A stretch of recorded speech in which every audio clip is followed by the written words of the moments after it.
Dari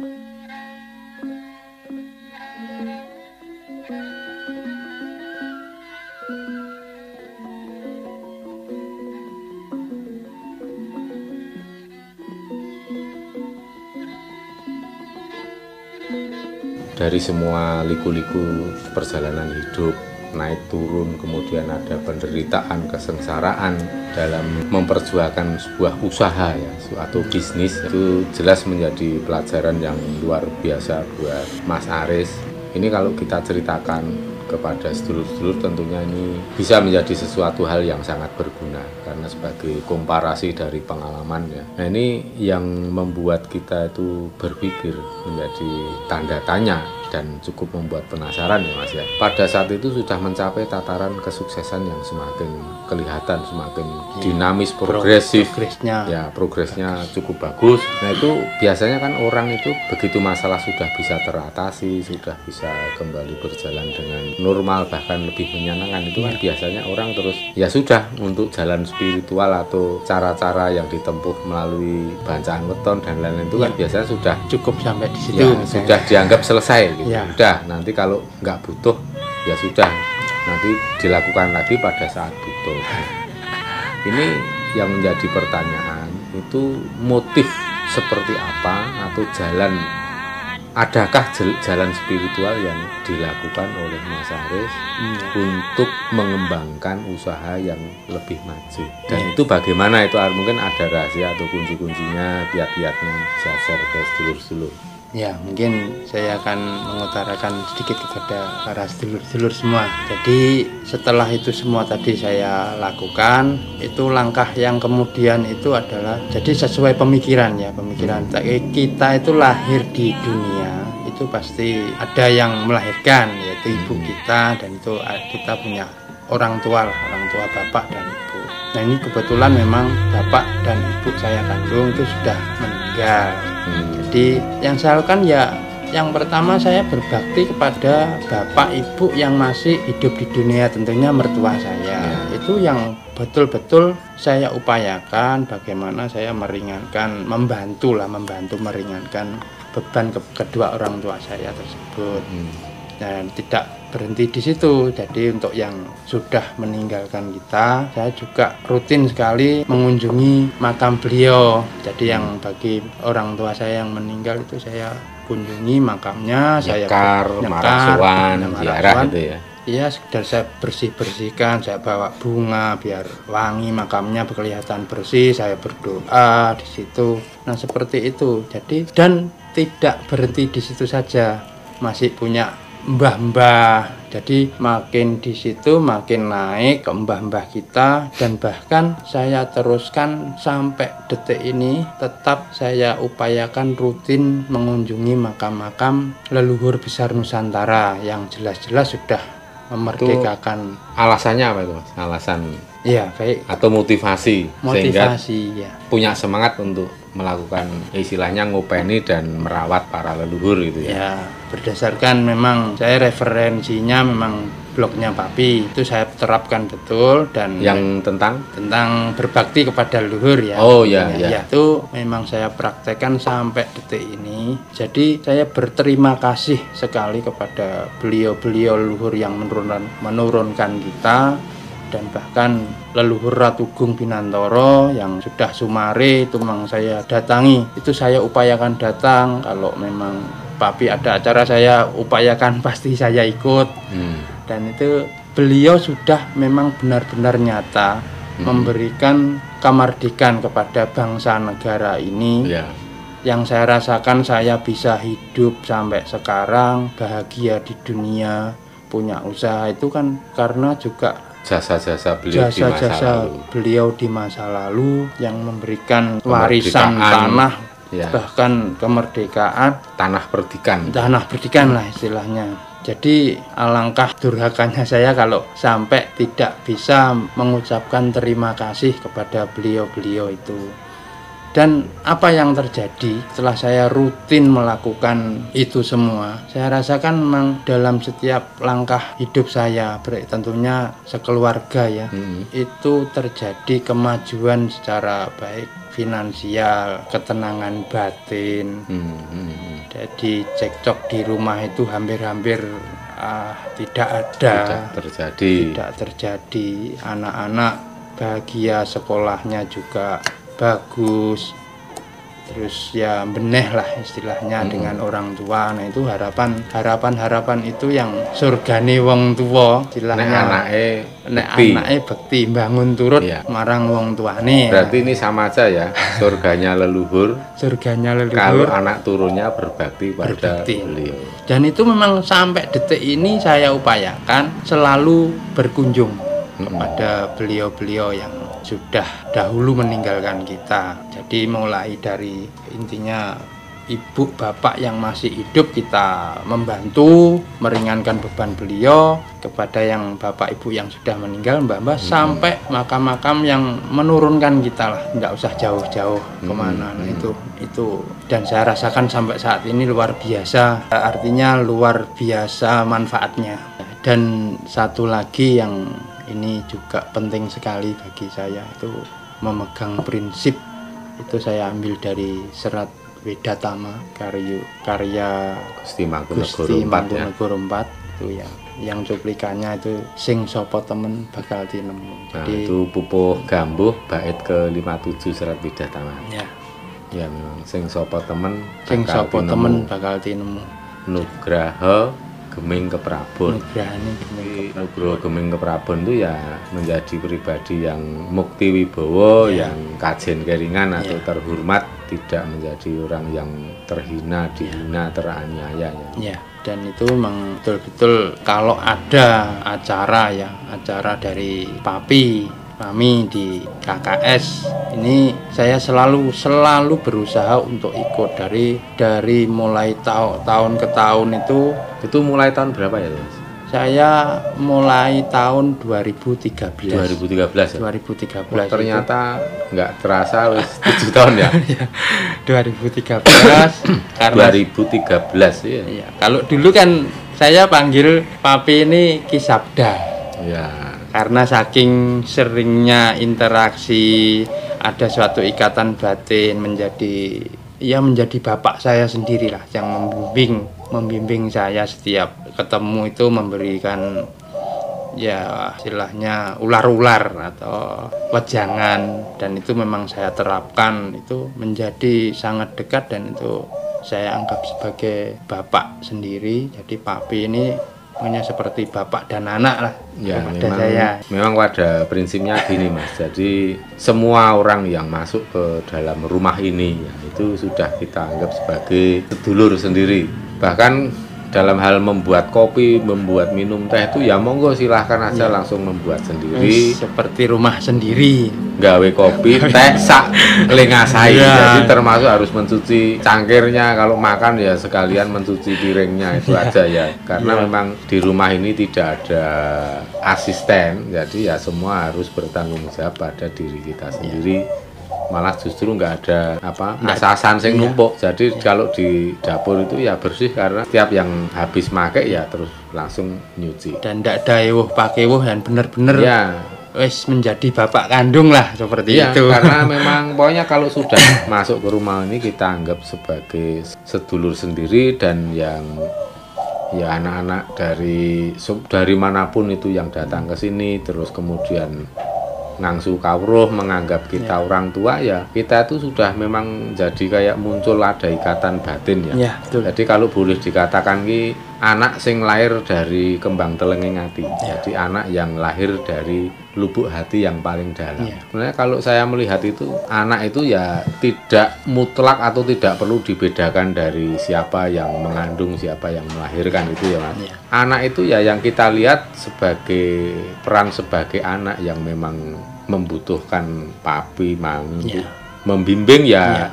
Ya kalau memang kita dianggap orang tua, dituakan, ya kita sebisa mungkin untuk memberikan pengarahan, memberikan bimbingan. Ya harapan kita itu sebenarnya sederhana, supaya menjadi orang yang berguna untuk banyak orang, untuk orang lain. Dan dengan cara itu menjadikan hidup menjadi sukses. Biasanya kan orang berpikir sukses dulu baru berguna untuk orang. Ya kan? Jadi ngelumpuk ke bondo sukses dulu usahanya baru berguna. Kalau logikanya seperti itu biasanya orang kelakon. Tapi kalau kita sudah membiasakan diri sejak kita masih dalam kondisi hidup yang rekoso, yang masih prihatin, tapi sudah men-setting diri kita itu agar selalu berguna untuk orang lain, untuk orang banyak.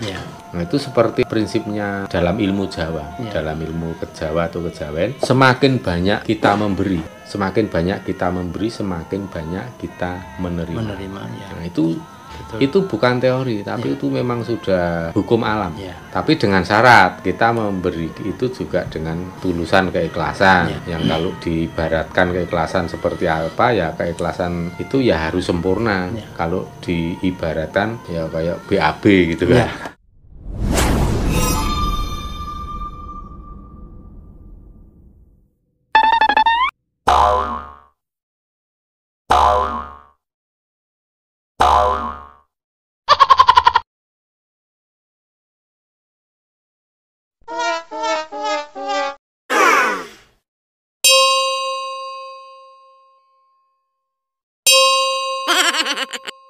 BC Burunglap gitu. Kita begitu BAB sudah langsung ya seperti itulah, kita melakukan kebaikan, melakukan amal dan lain-lain supaya jangan diingat-ingat.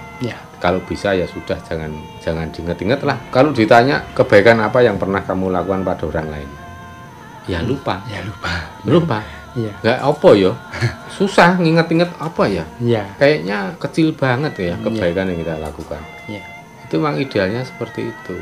Tapi sebaliknya, kalau kita melakukan penganiayaan pada orang lain ya, wah itu sangat menyiksa batin kita sendiri. Kalau panjenengan mempunyai perasaan seperti itu sudah merupakan satu modal yang besar sekali untuk mencapai kesadaran spiritual yang lebih tinggi. Jadi seperti Mas Aris, Mbak En, anak-anak kita anggap ya cucu ya, karena kita kan ya tak anggap anak dewe ya anak-anaknya dadi putu gitu. Jadi rasa ndelok sampai hubungannya dekat sampai sekarang ini itu. Manggilnya pun anak-anak saya juga Yangkung, Yangti begitu. Dan kita pun ndak masalah mau dipanggil Eyang apa. Tapi nek dipanggil Simbah ya ketoke ora wangun. Nanti Mbah Simbah golek gurem. Nah, aku ki ora seneng golek gurem ya, Taun.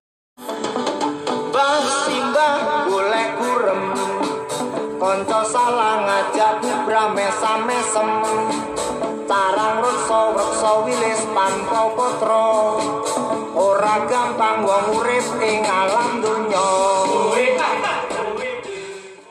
Ini cerita-cerita seperti ini kan ada flashback dan kita juga menyaksikan bagaimana sejauh apa baktinya Mas Aris pada leluhur sehingga ya kita menyaksikan sendiri progresnya luar biasa. Mas Aris sampai punya predikat apa itu ya? Yang itu saya bengkel terbaik se-Jawa Timur itu waktu itu tahun berapa itu, Mas? Tahun 2017 awal ya. 2017 awal. Bengkel terbaik se-Jawa Timur. Ya, itu bengkel terbaik Jawa Timur. Itu yang menilai siapa, Mas? Dari mana? Kebetulan Castrol ya. Oh, Castrol. Castrol saya kontrak dengan Castrol, itu predikatnya ya puji syukur kok bisa menerima penghargaan. Nah, itu terbaik itu dalam kategori bagaimana itu? Dalam kategori bisa memenuhi target penjualan dan target pengambilan pelumas. Itu yang ada item-item tertentu dan saya bisa semuanya itu untuk. Jadi itu juara ya dalam hal menyelesaikan itu, mendistribusi, menjual. Oh ya itu. Dan sampai itu dari situ pihak tim itu juga melakukan penilaian ke bengkel ya, khususnya untuk bengkel-bengkel jaringan dari pihak Castrol waktu itu. Jadi itu seluruh Castrol di Jawa Timur ya? Sebenarnya di seluruh Indonesia. Oh, malah seluruh Indonesia. Itu sampai dapat hadiah lah, istilahnya penghargaan hadiah. Itu saya dikirim ke Malaysia, diajak nonton MotoGP. Seperti itu. Itu masih ada Valentino Rossi. Masih ada Valentino Rossi. Kebetulan memang kontraknya kita sama tim LCR Honda. Ya kita sampai berkunjung ke pedoknya. Masuk ke pedok dan kan susah itu masuk pedok. Tidak sembarang orang. Aku malah dikira malah diamanke dibekuk security kalau kan. Ya, tidak bisa kalau kita tidak. Jadi waktu ke Sepang itu memang benar-benar sebagai hadiah ya. Hadiah. Jadi diundang ke sana untuk menghadiri acara MotoGP. Dan kemudian dibawa ke pedoknya punya Castrolnya ya. Ya, Castrol itu kan mensponsori tim LCR Honda MotoGP. Jadi dengan pembalapnya Carl Crutchlow kita berkesempatan untuk berkunjung di pedoknya waktu main itu, dan kita benar-benar menyaksikan bagaimana MotoGP yang sebenarnya itu secara live, secara langsung di lokasi. Ya. Langsung di pedok. Ya, bahkan masuk ke pedok itu tidak semua orang, meskipun punya ratusan juta pun itu bayar itu belum tentu bisa. Karena memang itu rahasia perusahaan ya. Ya, rahasia perusahaan. Ya, jadi sangat dijaga ketat ya, itu ya. Di dalam situ itu bahkan bisa itu cuma mengambil foto. Kalau video pasti enggak boleh. Ya, di dalam pedok cuma berfoto-foto dengan pembalap itu bisa. Mas Haris sebagai orang yang punya background ahli atau mekanik balapan motor ya. Ya, itu. Ya, bukan motor balap tapi balapan motor. Itu kan justru kreativitasnya sangat menantang. Apa yang ada di dalam benak atau pikiran? Ya, itu memang pengalaman saya yang pertama kali menonton langsung MotoGP, bahkan di dalam pedok itu ternyata tidak semudah itu untuk men-setting motor balap. Tahu-tahu kencang, ternyata teknologi itu semakin kesini ya, ke tahun-tahun ini luar sangat biasa. Dinamis ya? Perkembangannya sangat dinamis. Elektronik juga seperti itu, elektronik di sepeda motor. Jadi sepulang dari situ saya lengkapi semua tool-tool yang ada di bengkel saya, khususnya itu harus bisa menangani motor-motor terkini. Contohnya motor injeksi, motor-motor yang sekarang itu rata-rata injeksi semua. Itu memang kontrolnya pakai laptop lah istilahnya, untuk mengontrol. Ya, seperti saya lakukan mirip-mirip lah dengan teknologi yang terkini itu. Jadi inspirasi seperti itu mahal ya? Mahal harganya. Karena kan harus tahu betul standar dunia ya. Otomotif itu seperti apa, jadi alat yang seperti apa. Ya. Jadi waktu itu memang nonton benar-benar menyaksikan ya, setting-setting mesin komputerisasinya. Ya. Jadi meskipun saat ini saya tidak menangani balap, cuman kan teknologinya wis mengadopsi. Setidaknya saya adopsi di bengkel untuk pengecekan itu sesuai dengan jenis motornya kan. Sesuai dengan jenis motornya. Luar biasa sekali itu. Karena ya kalau nggak menyaksikan sendiri kan standar teknologi seperti apa itu kan ya belum tentu pas ya. Kadang belanja terlalu berlebihan. Tapi kadang juga memilih peralatan yang masih kurang. Ya, tidak tepat sasaran. Akhirnya boros di modal tapi tidak produktif. Ya. Terus ini itu tadi kan semua itu kan kita bicara tentang teknologi yang masa kini, yang modern, yang serba canggih.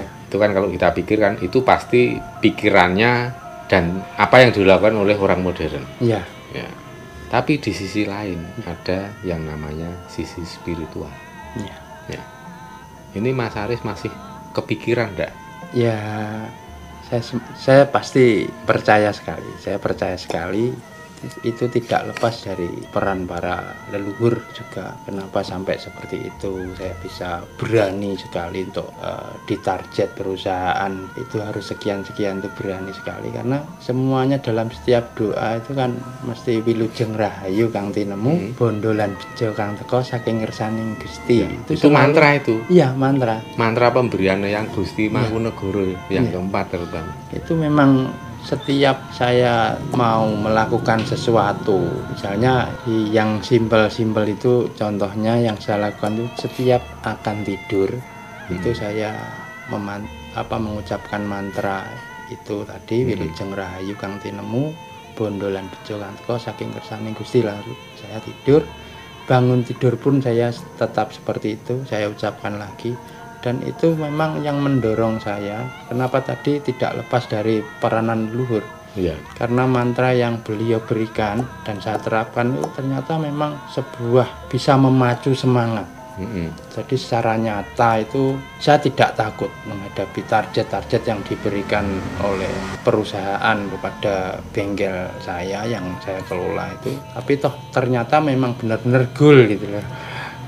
Jadi itu sisi, jadi nggak ada ragu-ragu gitu. nggak ada keraguan-raguan. Lebih bisa memandang ke depan tuh Ya. lebih pasti. Misalnya nanti wah tagihannya besar seperti ini, saya tidak pernah ragu karena pada nanti jatuh temponya itu ya kok dilalah kebetulan pasti ada untuk Nyaur. ya untuk yang ngangsur saya gitu ya. saya bayarkan itu pasti ada. Ya memang itu ya sedulur-sedulur ya, itu yang namanya mantra Wilujeng Rahayu kang tinemu bondo lan bejo kang teka saking kersaning Gusti.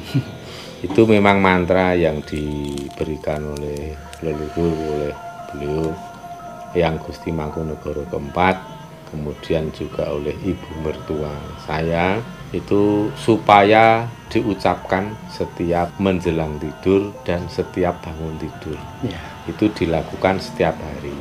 Maka yo kabeh anak-anakku yo tak anjurke untuk melakukan hal itu. ya, Sebelum tidur ucapkan mantra itu, setelah bangun tidur ucapkan mantra itu juga. ya, Ya itu ya efeknya semuanya bisa menyaksikan sendiri. Dari yang skala kecil sampai yang skala besar, ya, tapi jelas efeknya itu memang bisa kita saksikan sendiri. ya, Ini kan sebelum mengarungi masa-masa pagebluk atau pandemi. ya, Itu kan kita sudah melihat negara di luar sana itu udah karut-marut, udah Ya. kacau sekali. ya, Ekonomi dunia benar-benar seperti runtuh gitu Ya. ya. Dan Indonesia itu kebetulan kan memulai pagebluk itu di belakang hari. Ya. Jadi seolah-olah ya menunggu giliran eksekusi mati gitu. ya, Pasti ada kekhawatiran Ya. yang luar biasa, itu wajar. Sedangkan kita sebagai orang tua itu hanya apa ya?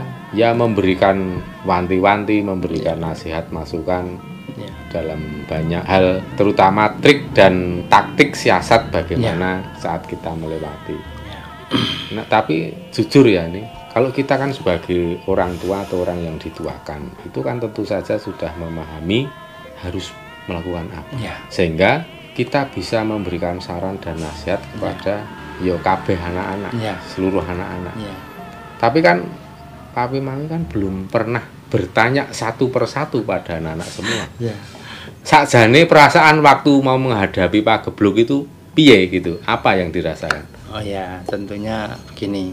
Awal-awal, jadi awal-awal pagebluk itu terjadi, isunya sudah berembus sampai ke tempat saya, khususnya itu memang benar-benar itu memukul ekonomi juga. Jadi juga dari segi offline, Mm-mm.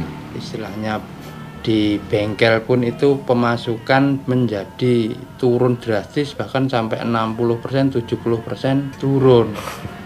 Tetapi dari situ kita tidak berkecil hati karena papi mami itu di grup WA ya, itu pasti memberikan nasihat harus begini karena dawuh dari leluhur, dan kita selalu setia tuhu untuk melakukan itu semua dengan tulus ikhlas. Dan apa yang terjadi itu kalau dinilai, maksudnya kalau dilihat secara nyata ya, itu pemasukan bengkel memang benar-benar turun karena orang keluar rumah pun takut. Ya, Dan aturan pemerintah waktu itu harus tinggal di rumah 14 hari dulu. jadi kalau ada motor rusak ya biarin Ya. dionggroke di rumah. Menunggu sampai itu semua selesai kan itu ya. Jadi dari aturan tersebut bengkel sepi, tetapi yaitu yang tidak terduga-duga online saya, bisnis online saya tentang spare part itu justru yang di luar dugaan, meledak, bahkan orderan itu tidak terduga banyak sekali yang masuk.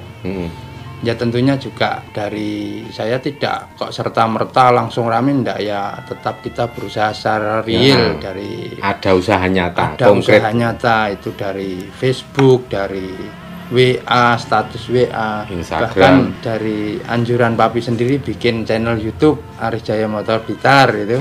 Ya. Itu saya gunakan sebagai promo dan itu tanggapannya luar biasa. Bahkan saya orderan tiap hari itu sampai kewalahan. Palan ya. Sampai saya kirim ke luar Jawa, itu dari Merauke, Papua, bahkan di kota-kota Jawa itu hampir semuanya masuk, dari Lombok juga. Jadi melayani seluruh Indonesia itu. Bahkan tidak berhenti di situ, Ternyata saya promosi di YouTube. Sebenarnya bukan promosi ya, saya cuma memperkenalkan. Sebenarnya kan intinya kan bikinlah sesuatu yang bermanfaat, berguna untuk orang lain. Ya. Mungkin karena dalam kondisi pagebluk ini banyak orang kesulitan mau memperbaiki sepeda motor sendiri, tetapi tidak bisa, dan karena tidak punya uang ya cobalah berikan tutorial. Ya, tutorial sedikit-sedikit saya.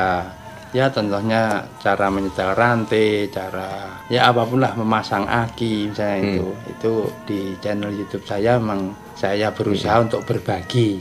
Ya, seikhlasnya saya berbagi, dan spare part juga seperti itu saya upload. Yang tidak terduga-duga saya cerita, itu bahkan orderan sampai dari luar negeri. Sampai luar negeri? Ya, itu dari Malaysia, itu ada dari Negeri Sembilan Malaysia, dari Johor juga ada, itu sampai sudah repeat order.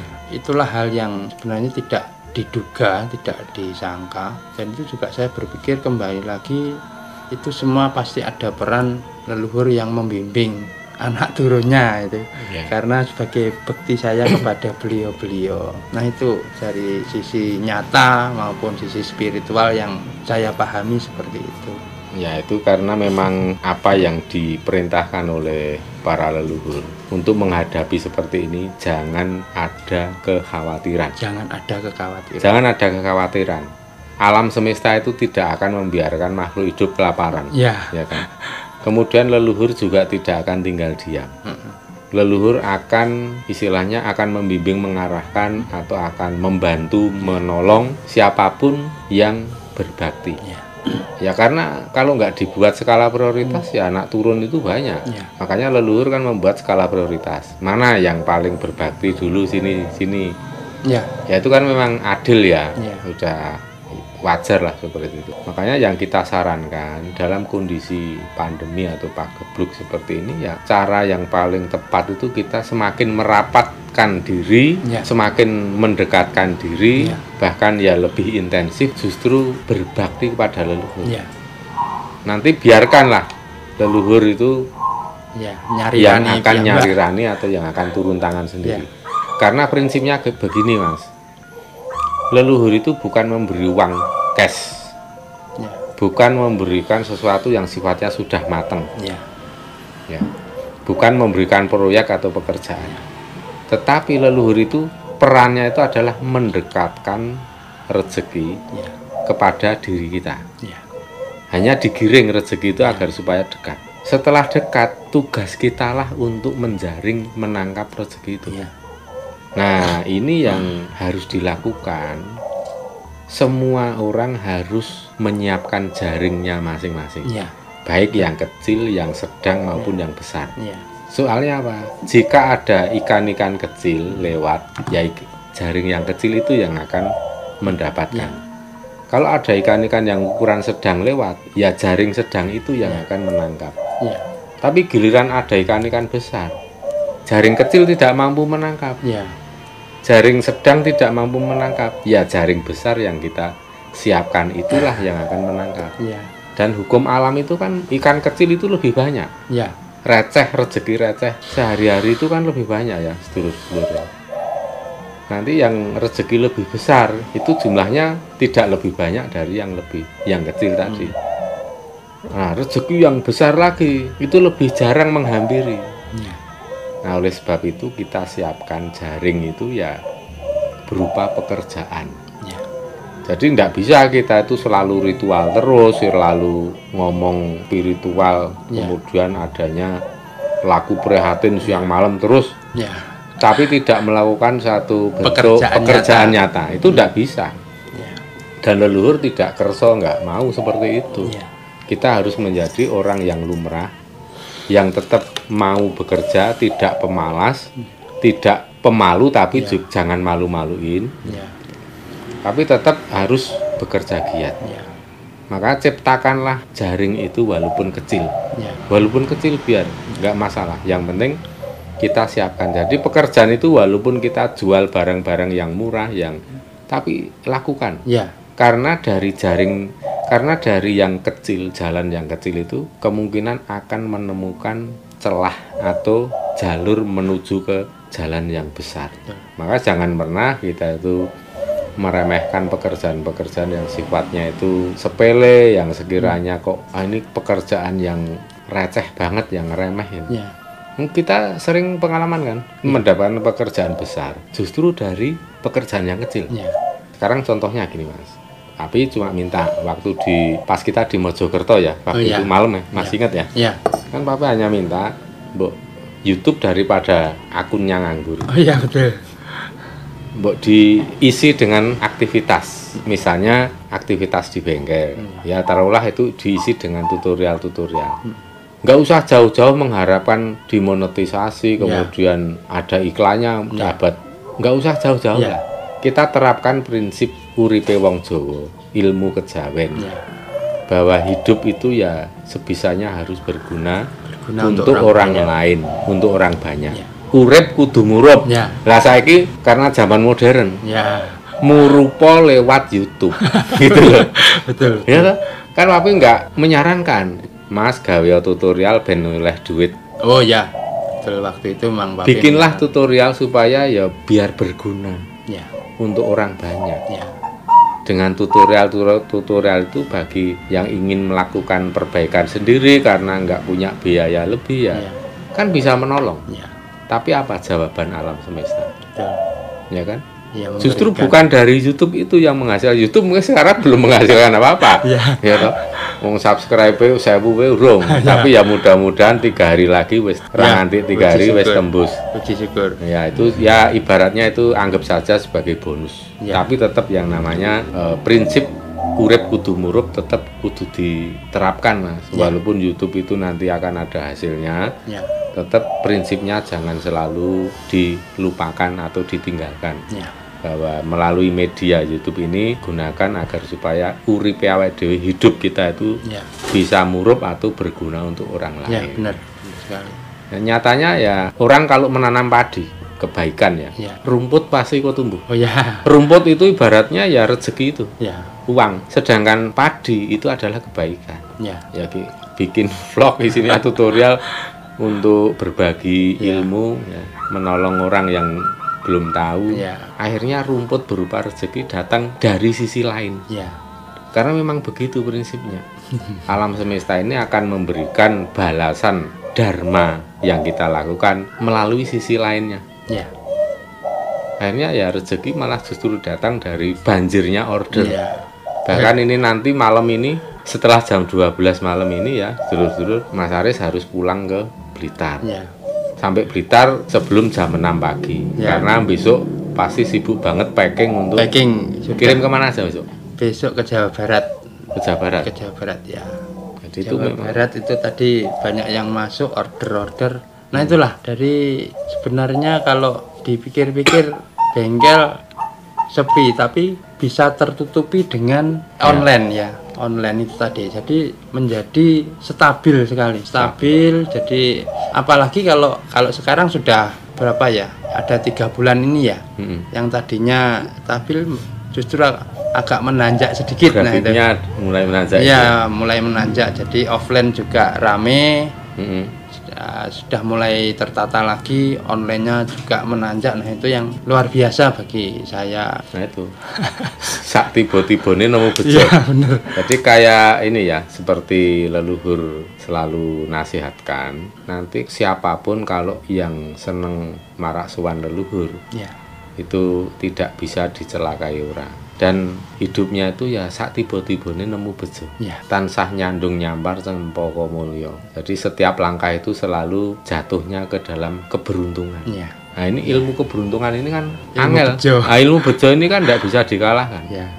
Orang yang kaya raya, orang yang punya kuasa, orang yang cerdas kayak apa ya, ora iso ngalahke wong bejo, wong beruntung. Nah, ini yang ini apa kita sedang membuktikan apa yang dikatakan oleh leluhur makin terbukti lagi pada saat kondisi pagebluk atau pandemi. Betul. Ternyata dalam kondisi atau dalam situasi kondisi yang paling sulit dan runyam seperti ini dan tidak bisa keluar rumah. Tidak bisa keluar rumah. Ibarat kita itu disuruh tarung, tapi tangan kita diborgol, ya kan? Betul. Dan harus memenangkan pertarungan kalau mau hidup. Nah, Tapi ya nyatanya ya kita lihat seperti Mas Setyo Saroso. Ya. Justru ya sebelum pandemi itu ya kalau dia bilang wah sebelum pandemi itu kere itu kan. Tapi setelah pandemi malah jadi nggak kere ya. Jadi malah kebak duit ya. Ya. Walaupun dia malu kalau kita wawancarai ya kan. Tapi ya memang seperti itulah itu. Jadi dan itu nyata ya. Iya nyata. Jadi itu ya biar kalau nanti dia lihat ben ngelus dodo senyum sendiri. Ya itulah apa ya Mas ya, apa dari semua pelajaran hidup ini, terutama saat kita mengamalkan ilmu Jawa atau kejawen, falsafah hidup orang Jawa atau tuntunan filosofi orang Jawa ini berdasarkan ilmu kasunyatan. Bukan berdasarkan keyakinan. Kalau keyakinan kan ya lain ya. Kalau keyakinan itu asal kita yakin ya sudah selesai. Tapi kalau yang namanya ilmu kasunyatan, ya pertama kita ada yakin dulu, mantep. Kemudian kita buktikan dengan kita terapkan dalam perilaku kehidupan sehari-hari. Kemudian kita menyaksikan bukti atau hasilnya seperti apa. Ya, jadi tanpa kita sadari semua itu memang sudah terbukti lah. Ya terbukti, terbukti dan kita semua bisa menyaksikan. Nah ini untuk apa? Untuk ke depan ada rencana apa ini Mas? Untuk ke depan tetap kita masih fokus di. Kalau jadi eksportir siap orang? Siap toh? Ya. Mesti tadi eksportir. Puji syukur. Iya. Ini kan pembelajaran. Ini sedang diajarkan bagaimana cara menjadi eksportir. Dan itu bukan karbitan, tetapi memang diproses oleh keadaan. Dan di situ banyak pengalaman yang sangat berharga. Sekolah urip yang ngono kuwi.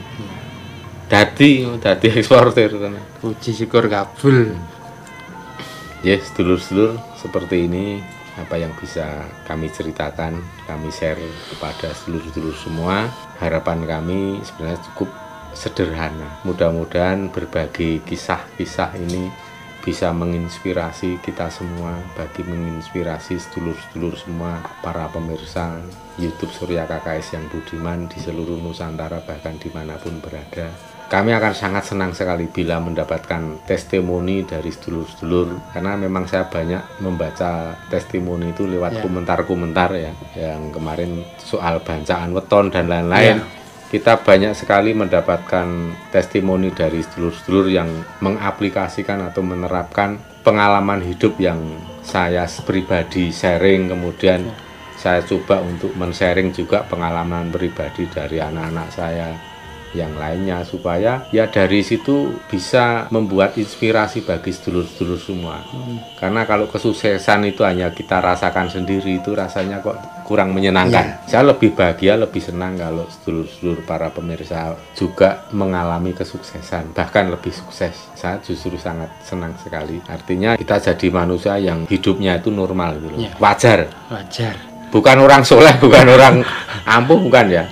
Ya wong sing uripe wajar itu kalau uripe kita itu ada gunanya untuk orang lain. Kalau nggak wajar itu ya kalau mencelakai orang lain. Jadi saya selalu ingatkan pada anak-anak, orang-orang terdekat saya bahwa jangan terlalu besar kepala karena sudah melakukan dharma atau kebaikan. Itu bukan menjadikan Anda itu orang yang hebat, orang yang suci, soleh dan lain-lain, enggak. Tapi itu hanya memenuhi standar kelumrahan. Hanya memenuhi standar Anda sebagai orang yang hidup di dimensi bumi ini ya harus berguna, bermanfaat untuk seluruh makhluk. Cuma itu aja, simple. Semoga kita semua juga jangan pernah lah kita merasa menjadi orang yang suci, ampuh dan lain-lain. Orang gunanya juga.